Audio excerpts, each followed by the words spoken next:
Prospiners, yuk kita jawab pertanyaan lagi. Jadi ada yang bertanya, apakah spondilosis atau kondisi dari pengapuran tulang belakang itu tidak bisa disembuhkan? Apakah memang hanya bisa dirawat sehingga tidak menjadi tambah parah?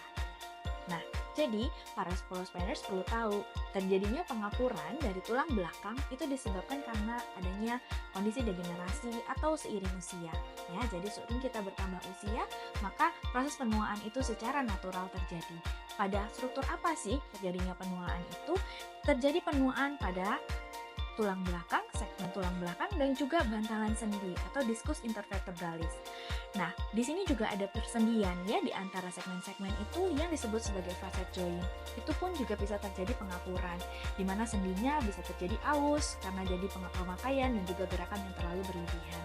Selain itu, di sini juga ada banyak sekali ligamen ya, para prospiners, dan ligamen-ligamen itu seiring dengan bertambahnya usia pun semakin kaku dan juga bisa menebal. Nah, lalu permasalahannya apa?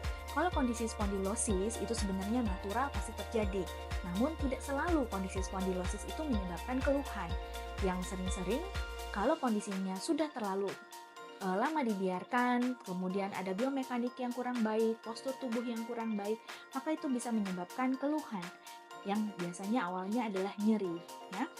Nah, yang kita khawatirkan dari kondisi spondilosis itu adalah penjepitan dari saraf.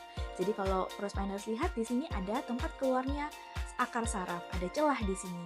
Nah, celah ini tentu saja sangat kecil ya. Karena kecilnya celah ini, maka kalau terjadi pengapuran di sekitar celah dan juga di sendi-sendi dan juga apalagi ada penebalan di area ligamentum, itu akan menyebabkan secara relatif terjadi jepitan ya.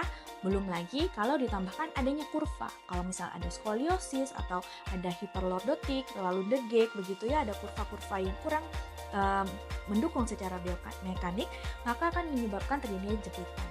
Nah, kalau sudah terjadi jepitan, pasti awalnya adalah nyeri ya. Berikutnya biasanya ada masalah yang lain, bisa terjadi kelemahan, bisa terjadi juga kehilangan sensasi. Nah, oleh sebab itu kondisi spondilosis memang meskipun tidak bisa disembuhkan secara medis ya, maksudnya tidak bisa dikembalikan mudah lagi ya, tetapi memang ada cara-cara yang bisa kita lakukan untuk melakukan rehabilitasinya supaya tidak terjadi keluhan ya. Dan pun kalau misalnya sudah terjadi spondilosis, tidak menyebabkan masalah baik itu neurologis maupun muskuloskeletal yang lebih lanjut. Itu ya. Jadi memang harus kita periksakan supaya kita bisa menangani sedini mungkin, secepat mungkin.